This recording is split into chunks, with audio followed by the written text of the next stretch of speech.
Pusat Kecemerlangan Keselamatan Siber Malaysia berpotensi jadi destinasi antarabangsa. Ciri keselamatan sistem padu patuhi piawaian global. Assalamualaikum, salam Malaysia Madani.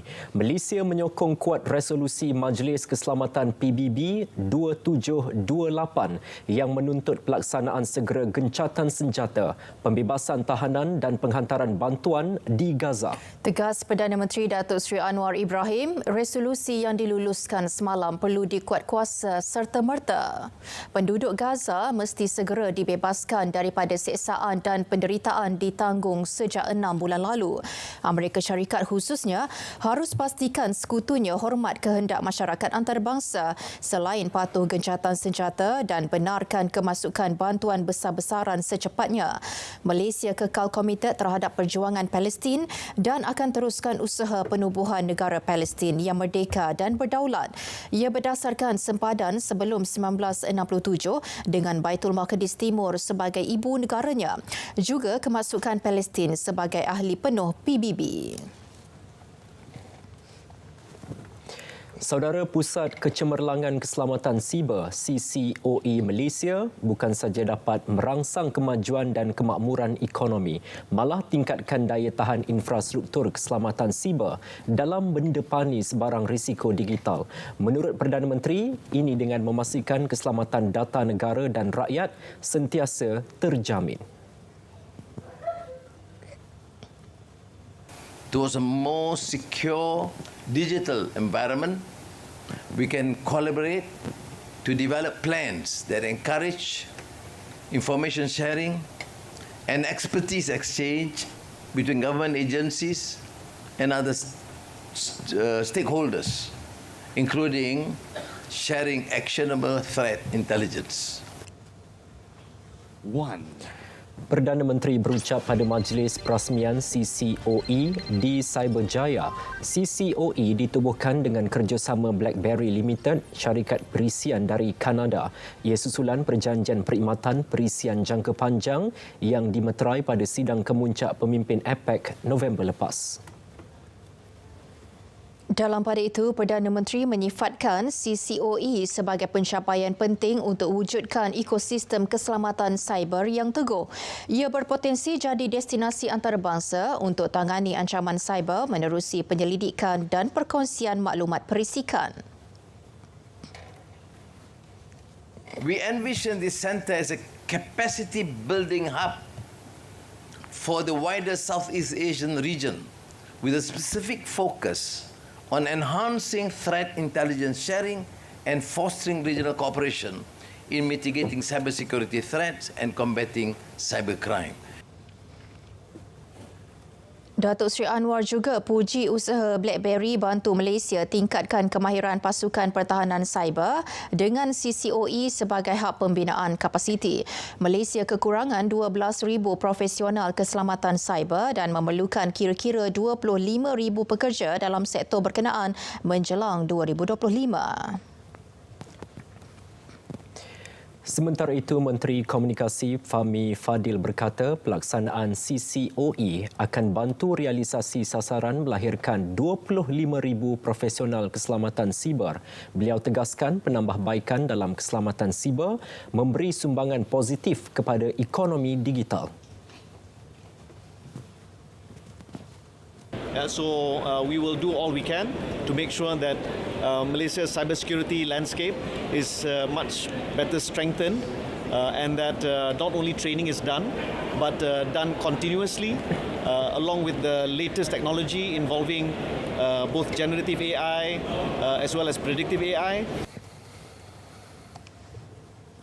Dalam pada itu, Menteri Ekonomi Rafizi Ramli mendedahkan lebih 2 juta cubaan bagi mendebusi sistem keselamatan pangkalan data utama padu dibuat setiap hari bagi peringkat permulaan sistem itu diperkenalkan.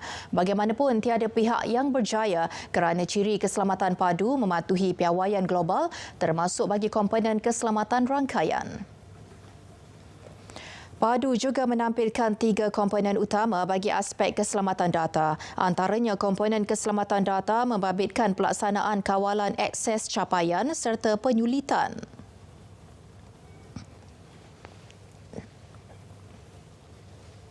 walaupun rekodnya terutamanya pada bulan yang pertama ada cubaan akses sebanyak lebih 2 juta akses setiap hari, itu semua berjaya dipatahkan dan masih lagi tidak berjaya ditembusi. Sudah tentu ada perkara-perkara yang kita kena imbangi, contohnya sebab itu kita mengadakan geofencing dan kita tidak membenarkan akses daripada luar negara, kerana setakat ini rekod yang banyak yang cuba akses adalah daripada luar negara, daripada IP ataupun lokasi-lokasi yang kita rasa berisiko. InsyaAllah kaedah yang dinyatakan akan memastikan keselamatan sistem padu daripada penyalahgunaan selain memastikan tiada keciciran. Pasukan Pembangunan Sistem Padu diketuai Jabatan Digital Negara bekerjasama dengan pelbagai agensi menguruskan keselamatan cyber dan privasi data negara. Dalam pada itu, sehingga semalam lebih 8.93 juta atau 36.8% warga negara berusia 18 tahun ke atas telah berdaftar dengan padu. Kadar pendaftaran padu juga kini mencecah antara 350,000 sehingga 400,000 sehari. Dan semalam seramai 8,93,336 warga negara Malaysia yang berusia 18 tahun ke atas telah pun mendaftar, iaitu sebanyak 36.8% daripada jumlah keseluruhan. Pada kadar pendaftaran antara 350,000 ke 400,000 sehari dengan tempoh berbaki sekitar 6 hari, kami mengunjurkan bahawa kita akan berjaya menghampiri kadar pendaftaran 50% menjelang 31 Mac 2024. Rafizi optimis mampu capai sasaran 50% rakyat mendaftar padu menjelang 31 Mac. Pengasas dan juga pengerusi eksekutif kumpulan KK Mat dan isterinya didakwa atas pertuduhan melukakan perasaan orang Islam dalam isu berkaitan stokin tertera kalimah Allah. Bagaimanapun tertuduh Datuk Seri Dr. Chai Ki Kan dan Datin Loh Siu Mui mengaku tidak bersalah. Kesalahan dilakukan di KK Supermart Bandar Sunway pukul 6.30 pagi 13 Mac lalu. Tertuduh didakwa sengaja meletakkan stokin tertera kalimah Allah di rak pameran kedai berkenaan bagi tujuan jualan. Pendakwaan di Mahkamah Session Shah Alam dilakukan mengikut Seksyen 298 Kanun Kesiasaan. Sabit kesalahan hukuman penjara maksimum setahun atau denda atau kedua-duanya. Selain itu, pengarah Zin Jian Chang Sindram Berhad yang juga 3 beranak iaitu Soh Chin Huat, isterinya Goh Li Hui dan anak mereka Soh Hui San juga mengaku tidak bersalah atas pertuduhan bersubahat melukakan perasaan orang Islam dalam isu berkaitan stokin tertera kalimah Allah pada tempat, waktu dan tarikh yang sama. Hakim membenarkan semua mereka diikat jamin RM10,000 setiap seorang. Sebutan semula kes 29 April depan.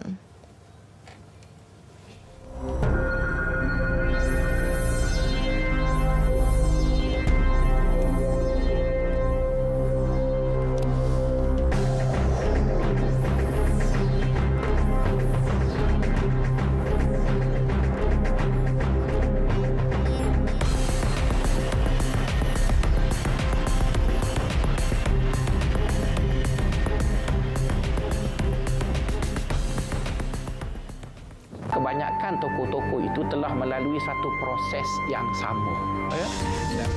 Tiada kehidupan yang sunyi tanpa cabaran. Benarlah kata pepatah, bersusah-susah dahulu, bersenang-senang kemudian. If you have passion in what you do, that will drag you through whatever you want to do. Saya walaupun itulah cabaran-cabaran atau cemuhan-cemuhan rakan-rakan, bagi saya tidak berganjak, saya tidak beralah.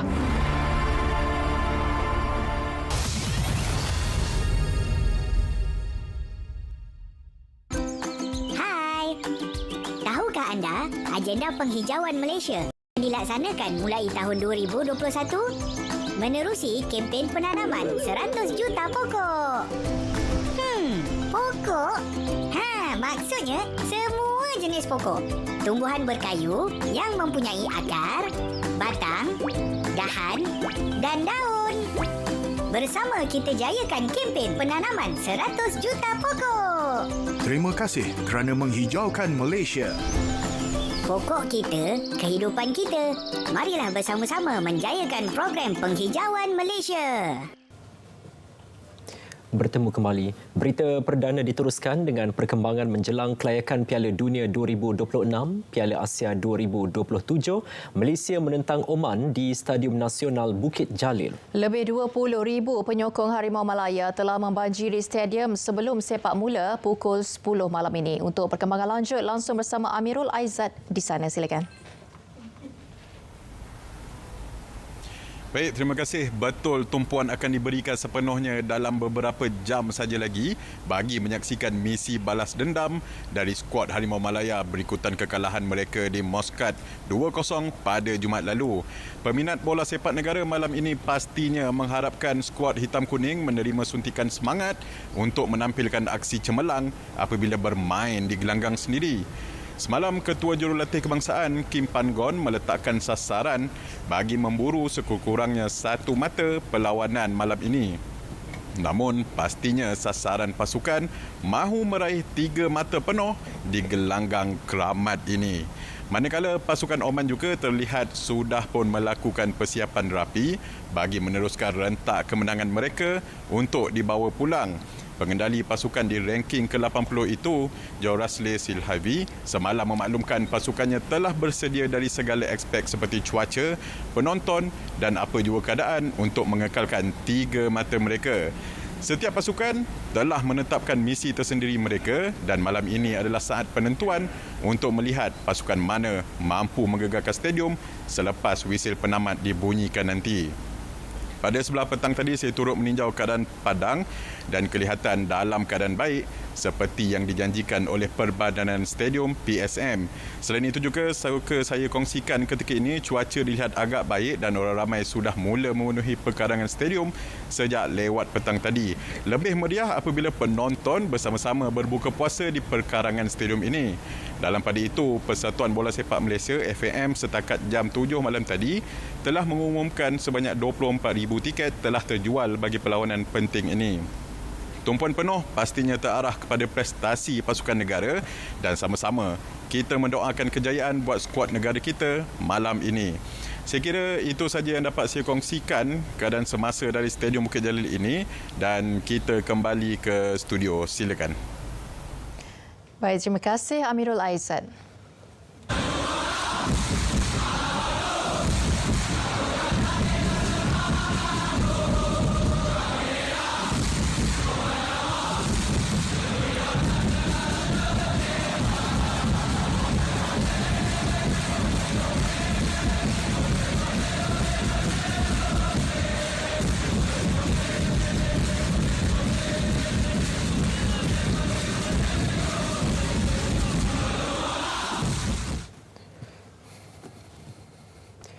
RM230 juta diperuntukkan bagi meningkatkan kecekapan dan kapasiti makmal patologi bagi menguji dadah seluruh negara.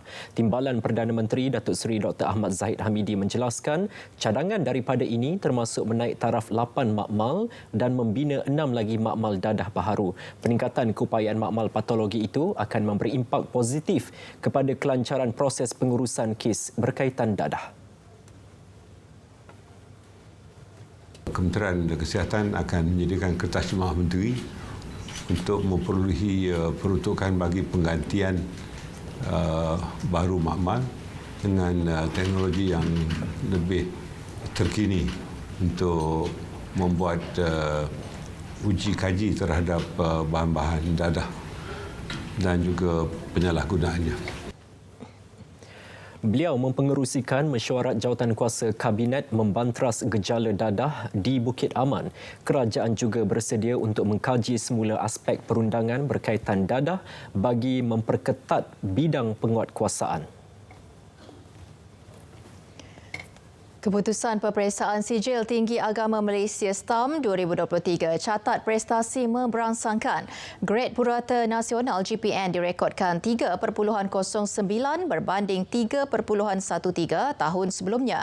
Menteri Pendidikan Fadlina Siddiq berkata, susulan potensi tersebut kementerian memperluas pengambilan calon program ijazah sarjana muda perguruan di Institut Pendidikan Guru kepada lepasan STAM bermula tahun ini.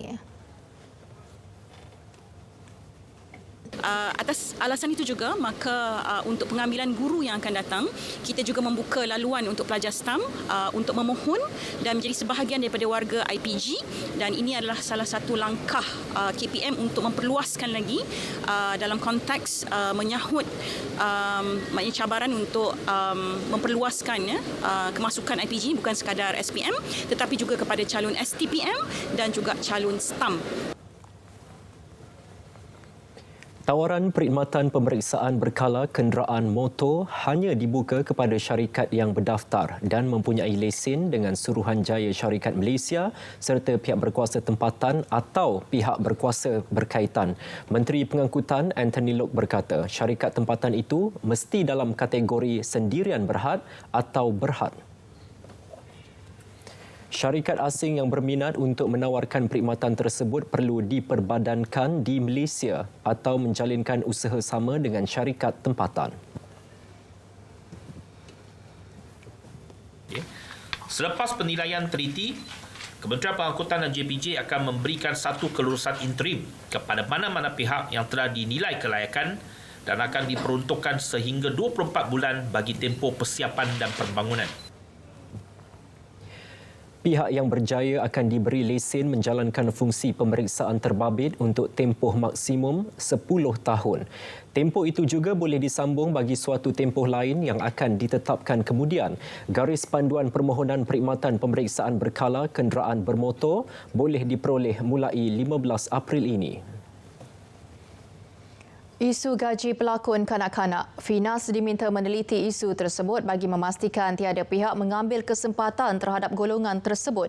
Langkah itu penting memandangkan pelakon kanak-kanak mungkin tidak mengetahui hak-hak mereka. Finas sedang meneliti beberapa pindaan kepada Akta Finas, termasuk juga apa yang disebut sebagai peraturan-peraturan Perbadanan Kemajuan Filem Nasional Malaysia Pelesenan tahun 1983 untuk menambah baik antara lain isu mengenai kanak-kanak dan orang muda yang terlibat dalam penggambaran, juga isu-isu yang melibatkan kebajikan bagi para seniman, veteran dan juga kru penggambaran. Fahmi juga ambil serius data Jabatan Perangkaan yang menunjukkan 73.13% penerbit filem tidak peka keperluan permohonan lesen hiburan awam kanak-kanak dan orang muda di bawah seliaan Kementerian Sumber Manusia. Saudara, 28 kes penyakit berkaitan haba dilaporkan sehingga semalam. Ia melibatkan 19 kes kelesuan haba dan 9 kes strok haba. Menurut Ketua Pengarah Kesihatan, Datuk Dr. Muhammad Razzi Abu Hassan, satu kes kematian akibat strok haba dilaporkan di Hospital Sultan Ahmad Shah, Temerloh, Pahang melibatkan lelaki berusia 22 tahun. Dua lagi kes strok haba masih dirawat di hospital, manakala 25 kes lagi telah mendapatkan rawatan dan sembuh. Lawatan rasmi Perdana Menteri ke Australia dan Jerman baru-baru ini berjaya meraih potensi pelaburan hampir 70 bilion ringgit. Jelas Datuk Seri Anwar Ibrahim, kunjungannya ke Australia bukan sahaja menjana potensi pelaburan 24.5 bilion ringgit, malah meraih potensi jualan ekspor produk Malaysia sebanyak 962.1 juta ringgit. Potensi pelaburan dijana hasil lawatan ke Jerman pula mencecah 45.4 bilion ringgit. Daripada jumlah itu, yang besar ialah Siemens Energy, Infineon Technologies, Airbus, Bear Brown, BMW, Nexperia, Xfab dan Delo Chemical. Dan potensi pembelian tambahan dalam konteks kejayaan kita jual ialah 1.4 bilion ringgit daripada syarikat Airbus. Beliau memaklumkannya di Dewan Rakyat. Prestasi perdagangan negara meningkat 8.3% 2 bulan pertama tahun ini berbanding tempoh sama tahun sebelumnya. Sekaligus menyumbang pendapatan negara sebanyak 446.43 bilion ringgit. Ekspor barangan perkilangan menyumbang 3.9% daripada nilai keseluruhan pertumbuhan tersebut. Trend peningkatan dari segi prestasi Januari Februari tahun ini memang sangat menggalakkan. Januari Februari 2024, 2 bulan pertama 2024, pertumbuhan 8.3% kepada 446.3 bilion ringgit ketimbang tahun 2023. Ekspor Januari Februari meningkat 3.9% kepada 233.74 bilion ringgit. Dan ini turut mencatatkan peningkatan tahun ke tahun sebanyak 3.4% kepada 196.75 bilion ringgit. Langkah intervensi terus dipergiat bagi memperkukuh promosi ekspor perdagangan menerusi Matrade.